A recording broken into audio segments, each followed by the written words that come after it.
toi mon seul paradis, Haïti. Quand je me rappelle tes forêts si belles, tes grands horizons,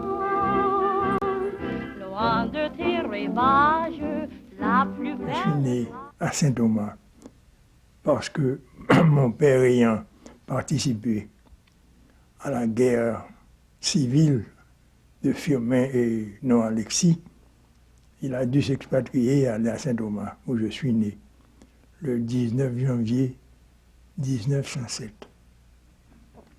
Je suis rentré en Haïti à l'âge d'1 an. Et j'ai vécu avec mon grand-père à la Lune.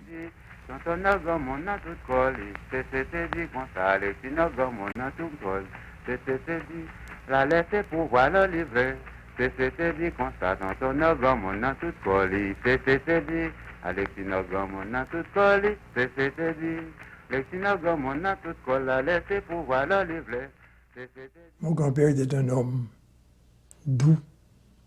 Je n'ai jamais entendu dire un mot en voix élevée. Il parlait toujours à voix basse, tranquille. Tandis que mon père était un violent. C'était le général Sanson. Pourquoi on l'appelait général Sanson, je ne sais pas. C'est pendant qu'il a fait la guerre des Cacos, avec Horace Zamor. Et il est rentré à Port-au-Prince. Je me souviens, j'étais gosse et je suis allé le rencontrer avec mon cousin Philippe Brun au Petit Four. Comme toujours, il était à cheval avec son escorte. Il m'a mis devant son cheval. Et il était toujours en but avec tous les gouvernements. Je ne me rappelle pas avoir fait 1 an de suite avec papa à la maison. À un moment donné, il avait pu construire une petite usine à la rivière Fouad. Et c'est là que j'ai vécu peut-être 2 ou 3 ans de ma vie.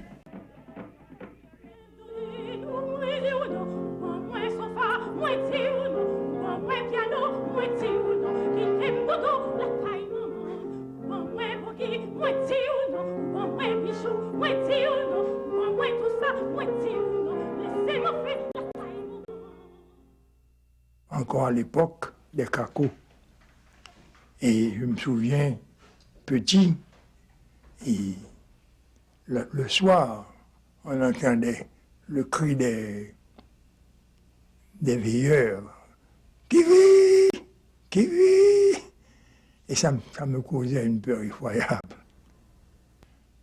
Maintenant, comme toujours, dès que ces gens rentraient à Port-au-Prince, on entendait les tirs, tout le monde était obligé de descendre de l'étage supérieur en bas avec des matelas qu'on mettait aux portes pour empêcher les balles de nous atteindre.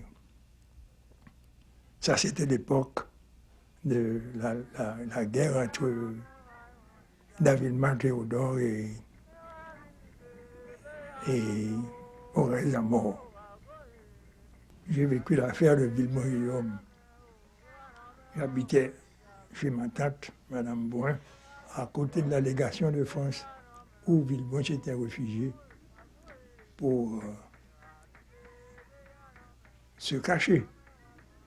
Quand la foule est rentrée, nous étions sur le mur pour regarder ce qui se passait. Et quand on l'a jeté de la fenêtre, il est tombé et la foule l'a pris et est sorti avec. Et le lendemain, sont arrivés les Marines.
Then in 1915, United States Marines land in Haiti to battle Haitian bandits threatening destruction of American properties, and native bandits quickly head for the hills.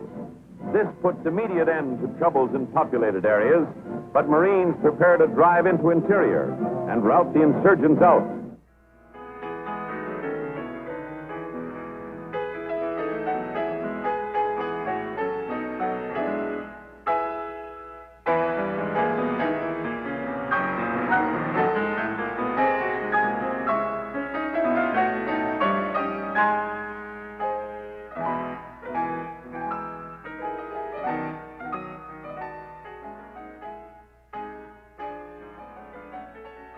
Comme assistant du général Butler, il y avait Chevalier, André Chevalier. Donc nous étions voisins limitrophes, donc il venait raconter tout ce qui se passait. Les Américains étaient là, maintenant ça a été, ils ont fait les élections. J'ai assisté aux élections de l'Attique-Nord.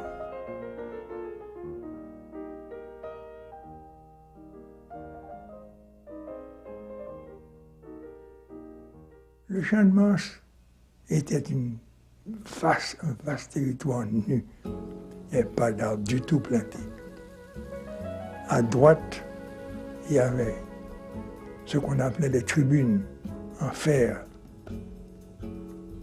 Et devant ces tribunes, c'est là que l'armée haïtienne, l'armée des va-nu-pieds, des sans-souliers pour diable, avec des rayons, faisaient leurs exercices. Ça intéressait tous les enfants qui allaient assister chaque dimanche. Et alors les Américains ont maintenant renvoyé cette armée et ils ont commencé à faire une autre armée là, qui est devenue l'armée. C'était d'abord, je crois, la gendarmerie d'Haïti.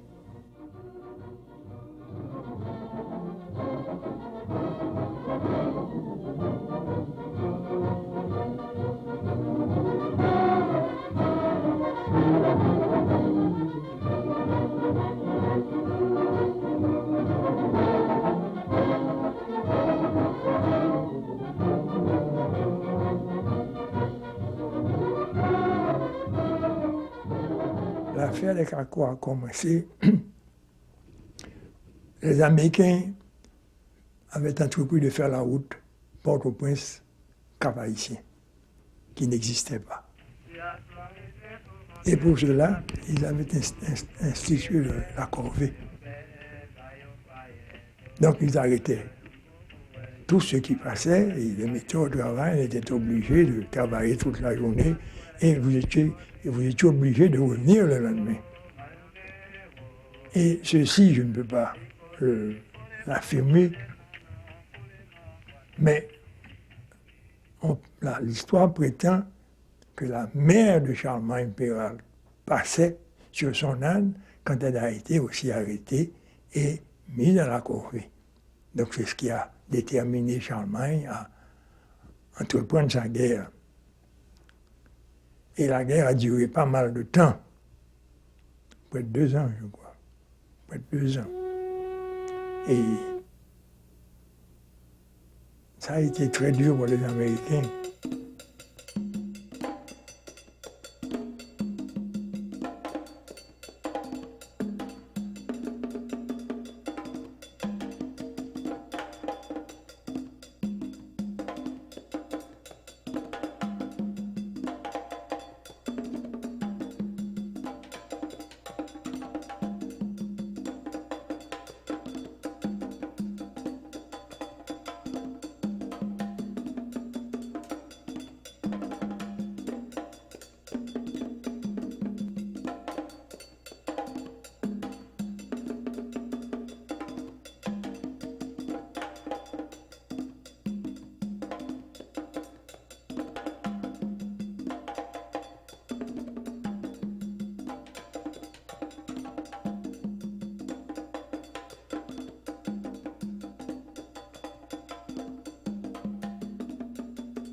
soi-disant causement l'histoire bon nèg traka yo pas gen voix causer pas nous la caille voisin qui bande tintin nous dit le certain. Fondare monter les passé bel livre que gros colon écrit na ouais vraiment ça que fait perdre indépendance nous aujourd'hui. Lendemain nous ça gain pour l'autre yo. Qui ça n'a serré pour ti moun yo. M'pico c'est littérature yo. Très certain c'est cause crédit yo. Ça n'a qu'un bel homme pour l'autre. Quand ils ont pris Charlemagne, grâce à Conzé, il a été remplacé par Batraville, général Batraville. Et c'est lui, en fait, qui menait la bataille réellement.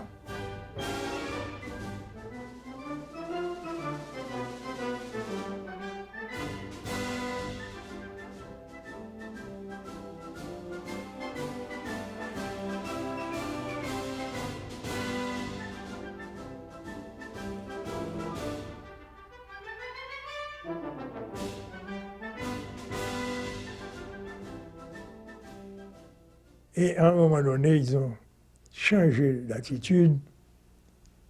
On a soudoyé, pour ainsi dire, les chefs à qui on donnait du travail. Et ils ont tous été employés à Dauphin. Et c'est ainsi que la lutte a pris fin. Après la grande bataille de Port-au-Prince, et ils sont rentrés réellement par 3 points, en passant par le bord de mer. Ils sont venus aussi un peu par la coupe et d'autres par la route Port-au-Prince-Cap. Arrivé à la Grande Rue, où il y a eu une bataille très sérieuse. Ils ont été décimés par les voitures blindées qui pensaient pouvoir prendre avec. Ils rentraient sur les machines blindées avec leurs manchettes. Ils ont été décimés. Et ils se sont repliés en laissant beaucoup de morts ce jour-là. Après Dartignave, bon, il y a eu des élections pour Bordeaux. C'est Bordeaux qui a commencé avec l'école d'agriculture. C'est lui qui a commencé à faire les routes. Route Port-au-Prince-Cap, route Port-au-Prince-Caille et route Port-au-Prince-Hinche. Parce qu'il y avait une très forte force à Hinche. Parce qu'en fait, c'était la région même des Carcos. C'est toute la région de Hinche, Grande-Rivière, Pignon, Mirbalais. C'était là leur foyer. Et en somme, Borno a coopéré avec les Américains, mais il a su aussi les contenir, d'après moi. How long were you stationed with the Marines in Haiti before going to La Gonâve? I was out on the mainland of Haiti for over 5 years, patrolling and assigned to various other posts. Fighting bandits? Fighting bandits and doing other things. Did you see very much of voodooism while you were on the mainland of Haiti? Yes, I have seen plenty of it. In fact, I've raided numerous voodoo temples. At one time, I've laid in the bushes over 5 hours before I finally decided to raid it. The voodoo ceremonies in Haiti were against the law, were they? Yes, they were considered against the law. But they went on nevertheless? Yes, they had them all, usually, of course, out in the country away from all officials. Dancing? Dancing and howling and whooping and various other things. In fact, sometimes it looked like they were very dangerous. Indeed. Was the island of La Gonâve considered a very dangerous post? Yes, it was considered very dangerous. In fact, they never kept anyone there over 6 months. The people were considered savages and the place very unhealthy. Et alors on a décidé de décréter la grève. La grève a commencé par Damien, c'est ensuite, c'est passé, ensuite à tirer les élèves des lycées, des autres écoles, et ça a pris une ampleur extraordinaire. Et maintenant, débarque la commission Forbes, venue pour étudier la situation, et la population entière a fait une démonstration extraordinaire. Plus de 50 000 personnes ont défilé au Champ de Mars. Je suis né à Jérémie, je donne la date, le 1er janvier 1918, vers l'âge de 9 ans, avant d'aller en pension à Port-au-Prince, chez les sœurs de Saint-Joseph de Cluny à la Lue, que j'ai lu Firmin de l'égalité des races humaines. Bien entendu, il y a tas de choses que je n'ai pas comprises, mais j'en ai retenu qu'il fallait défendre et son pays et sa race. Comme j'étais né sous l'occupation américaine, j'étais sensible à la question de race parce que il paraît que c'est... Enfin, on savait, on voyait, ils l'ont bien montré, qu'ils nous méprisaient parce que nous étions des nègres. Nous ne leur rendions bien d'ailleurs parce que tous ces barbares du Mérine qu'on nous a envoyés, ben, nous les trouvions tout à fait sauvages. Qu'est-ce qui se passe sur ça? À mon avis, pas grand-chose. Pas grand-chose. Bien qu'il ait écrit en posant des jalons, mais je ne vois pas sincèrement quel jalon il a posé. Quand il prenait la parole, c'était magnifique. Je suis né à Port-au-Prince le 2 février 1920 de l'union de M.